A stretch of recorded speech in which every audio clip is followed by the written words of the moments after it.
Hi everyone, আরেকটা অ্যাভারেজের অঙ্ক আমরা চলো দেখে নিই কীভাবে সলভ করা যায়। তো প্রথমে অঙ্কটা পড়ছি, তোমরা ভালো করে শোনো, তারপর আমরা দেখবো সেটাকে কিভাবে সলভ করা যায়।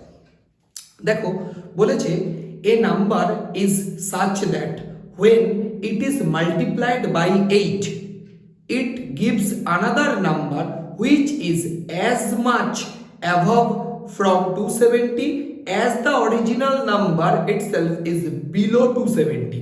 The average of the original number and the resultant number is, ঠিক আছে? কি বলতে চাইলো ভালো করে বোঝো। বলেছে যখন আমি কোনো একটা নাম্বারকে 8 দিয়ে মাল্টিপ্লাই করব, সেই নাম্বারটা মানে ওই নাম্বারটাকে 8 দিয়ে মাল্টিপ্লাই করার পর সেই নাম্বারটা 270 থেকে যতটা বড় হবে, ঠিক আছে, আর অরিজিনাল নাম্বারটা 270 থেকে ততটাই ছোট। বুঝতে পারছো অঙ্কটা কি বলতে চেয়েছে? একটা নাম্বার যখন আমরা 8 দিয়ে মাল্টিপ্লাই করব, ওই নাম্বারটা 270 থেকে যত বড় হবে, অরিজিনাল নাম্বারটা 270 থেকে ততটাই ছোট হবে। তোমাকে বের করতে হবে ওই যে নাম্বার দুটো, অরিজিনাল নাম্বার আর নতুন যে নাম্বারটা রেজাল্টেন্ট নাম্বার, ওই দুটো নাম্বারের অ্যাভারেজ কত, এটা তোমাকে বের করতে হবে। এবার ভালো করে অঙ্কটা বোঝো। দেখো অঙ্কটা আগে আমরা বেসিক যেভাবে সবাই ভাবে, বেসিক যেভাবে করা যায় সেভাবে আমরা করছি, তারপর আমি আরেকটু শর্টকাট কিভাবে আরো তাড়াতাড়ি অঙ্কটা করা যায় সেটা একটু বুঝিয়ে দেওয়ার চেষ্টা করব। প্রথমে দেখো আমরা অঙ্কটা বলছি, ধরে নিচ্ছি আমি নাম্বারটা x, ধরুন নাম্বারটা x। এবারে এই নাম্বারটা 270 থেকে যতটা ছোট, এর যদি তুমি 8 টাইমস মাল্টিপ্লাই করো মানে 8x, এই নাম্বারটা 270 থেকে ঠিক ততটাই বড় হবে। এটাই তো তোমাকে বলতে চেয়েছে, তাই তো? হ্যাঁ, তার মানে দেখো আমি যদি 270 থেকে x বাদ দিই, তাহলে যেটা দাঁড়াবে, আমি যদি 8x মাইনাস 270 করে তাহলে সেম কনসেপ্ট দাঁড়াবে না? দেখো কি বলতে চেয়েছে, আবার বোঝাচ্ছি। এই নাম্বারটা 270 থেকে যতটা ছোট, 8xটা 270 থেকে ততটাই বড়। তাই আমরা কি করলাম, 270 থেকে এটা মাইনাস করলাম, ডিসটেন্সটা বের করলাম, এখানে 8x থেকে 270 বের করলাম। এই যে দুটো ডিসটেন্সটা তো সেম, ওটা 270 কে মাঝখানে রাখো, 270 থেকে x টা যতটা ছোট, তাই তো, ওই 8xটা 270 থেকে ততটাই বড়। তার মানে তাদের যে ডিসটেন্সটা সে দুটো সমান, ঠিক সেটাই বের করলাম আমরা। এবার এখান থেকে তুমি যদি সলভ করো, 8xটাকে তুমি যে ওপাশে নিয়ে যাও, তাহলে 9x হয়ে যাবে ইকুয়াল টু, আর এটা করলে 540 হয়ে যাচ্ছে, ঠিক? তাহলে x ইকুয়াল টু কত দাঁড়াচ্ছে, 540/9, তাহলে x ইকুয়াল টু 6 9 54 60।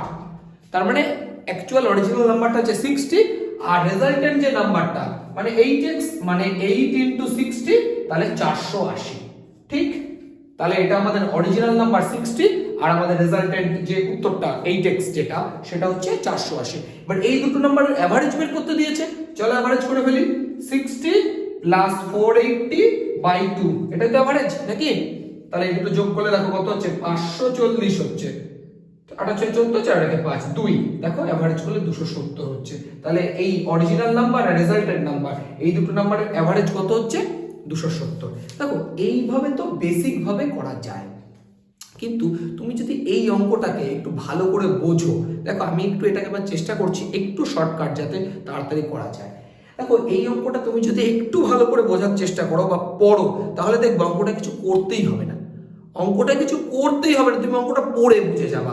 দেখো জিনিসটা বোঝার চেষ্টা করো, তোমাকে অঙ্কটায় বলেছে কি একটা নাম্বার 270 থেকে যতটা ছোট, ওই 8x যদি করি, ধরো এই x নাম্বারটা 270 থেকে যতটা ছোট, এই 8x নাম্বারটা 270 থেকে ততটাই বড়। তার মানে এখানে যদি আমার x থাকে, এখানে আমার 8x আছে, ডিসটেন্সটা দুটো সেম না? ডিসটেন্স দুটো সেম বলে তো ওইভাবেই ইকুয়েশনটা তৈরি করেছিলাম। তার মানে কনসেপ্টটা কি, 270 থেকে আমার বাঁদিকে যতটা রাস্তা যাব, 270 থেকে ডান দিকে আমি ততটা রাস্তা যাব, ঠিক আছে? তার মানে এই যে বাঁদিকের রাস্তাটা ডান দিকের রাস্তাটা, এটা যদি নেগেটিভ দিকে যায় আর এটা যদি পজিটিভ দিকে যায়, তাহলে এই দুটো তো ডিসটেন্স সেম, তাই এই দুটো তো অটোমেটিক ক্যান্সেল হয়ে যাবে, তার মানে উত্তর সেই 270ই থাকবে, এভারেজ সেই 270ই থাকবে। বুঝতে পারছো অঙ্কটা? একটু বুঝতে সমস্যা হতে পারে। দেখো উত্তর 270ই, দেখো 270ই এসেছিল আমার, কিন্তু দেখো অ্যাকচুয়ালি অঙ্কটা কিছু করারই নেই, ঠিক আছে? আমি আরেকভাবে বোঝানোর চেষ্টা করছি। ধরো তোমাকে বললাম একটি নাম্বার 270 থেকে 30 বেশি, আবার আরেকটা নাম্বার 270 থেকে 30 কম, তাহলে সেই দুটো নাম্বারের অ্যাভারেজ কত, এইভাবে বোঝো। তাহলে একটা নাম্বার কত হচ্ছে 270 প্লাস 30, একটা নাম্বার হচ্ছে 270 মাইনাস 30, এটা বোঝো। একটা নাম্বার আমি বললাম 270 থেকে 30 বেশি, আর একটা নাম্বার বললাম 270 থেকে 30 কম। ইকুইডিস্টেন্স, ওই যে এটা 270 থেকে এটা যতটা কম ওটা ততটা বেশি, তার মানে ডিসটেন্সটা সেম, ওই জন্য ধরে নাও তুমি যে এটা 270 থেকে 30 বেশি, এটা 270 থেকে 30 কম। এবার একটা কাজ করো, তুমি এই দুটোর অ্যাভারেজ বের করো। দেখো এই দুটো অ্যাভারেজ বের করা মানে কি, এই দুটো যোগ করে দিলাম, যোগ করে বাই 2 দিয়ে ডিভাইড করে দেবো। দেখো 30 30 ওই ডিসটেন্স দুটো তো কেটেই যাচ্ছে অটোমেটিক। তাহলে 270 যোগ করলে 540, যাকে 2 দিয়ে ভাগ করলে সেই 270ই আসছে। বুঝতে পারছো? আমি যদি একটা নাম্বারকে মাঝখানে রেখে তার বাঁ দিকে যতটা ডিস্টেন্স যাচ্ছি, ডান দিকে ততটা ডিস্টেন্সে যাচ্ছি, এবার সেই দুটো যোগ করলে তো প্লাসে মাইনাসে সবসময় 0 হয়ে যাবে, তাই না? তাহলে মাঝে যেটা পড়ে থাকবে সেটাই অ্যাভারেজ হবে। বুঝতে পারছো? তাহলে এই অঙ্কটা অ্যাকচুয়ালি তেমন ভাবে করার কিছুই ছিল না, যেহেতু 270 থেকে বাঁ দিকে যতটা যাবো ডান দিকেও তো ততটাই যাচ্ছি, তাই না? তো ওই দুটো অটোমেটিক কেটে যাবে, উত্তর আমাদের এমনি 270। এটা অঙ্কটা আমরা না করেও কিন্তু বলতে পারি, কিন্তু এই কনসেপ্টগুলো তোমাদের কিন্তু ভালো করে থাকতে হবে। দেখো এক্সাম হলে কিন্তু একটা কম্পিটিটিভ এক্সামে দেখো তোমরা জানো অঙ্ক করাটা শেষ কথা না, তাই না? অঙ্ক করাটা শেষ কথা না। দেখো যে লেভেলের অঙ্ক মোটামুটি আসে, মোটামুটি 99% অঙ্ক, ধরো 25টা অঙ্ক আছে, তো 25টার মধ্যে 23-24টা কেন 25টাই হয়তো সবাই পেরে যাবে, বা বেশিরভাগ জনই পেরে যাবে 25টা। কিন্তু বিষয়টা হচ্ছে টাইমটা ম্যাটার করে, কতটুকু কম টাইমে তুমি সঠিকভাবে অঙ্কটা করতে পারছো সেটাই।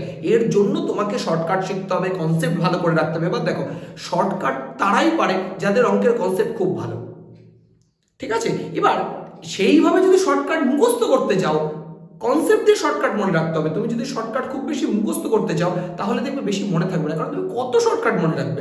প্রত্যেকটা অঙ্কের জন্য যদি একটা করে শর্টকাট হয় এত ইম্পসিবল ব্যাপার। ওই জন্য কনসেপ্টটা ভালো করে বুঝলে দেখবে শর্টকাট অটোমেটিক হয়ে যাবে, এই হলো ব্যাপার। তো প্র্যাকটিস করলে তবে কিন্তু এই জিনিসগুলো আসবে। প্রচুর তোমাকে প্র্যাকটিস করতে হবে। পরীক্ষা হলে একটা এক্সাম প্রেশার এমনিই থাকে, সেটাকে আস্তে আস্তে আস্তে আস্তে ওভারকাম তখনই করা যাবে যদি তোমার প্রচুর প্র্যাকটিস থাকে। এগুলো কিন্তু ব্যাপারগুলো একদিনে আসবে না। আমি প্রায় ভিডিওতে একটা কথা বলি, একদিনে তুমি কখনোই অঙ্ক শিখতে পারবে না। একটু টাইম দাও, প্র্যাকটিস করো, নিজের কনসিস্টেন্সি রাখো, দেখবে সব ঠিক হয়ে যাবে। তো তোমাদের যদি যে কোনো অঙ্ক আটকায় বা প্রবলেম বলে মনে হয়, যে কোনো চ্যাপ্টার বা যে কোনো অঙ্ক, আমাকে একটু কমেন্ট বক্সে জানিও, আমি চেষ্টা করবো সেগুলোকে তোমাদের সলভ করে দেওয়ার। Thank you.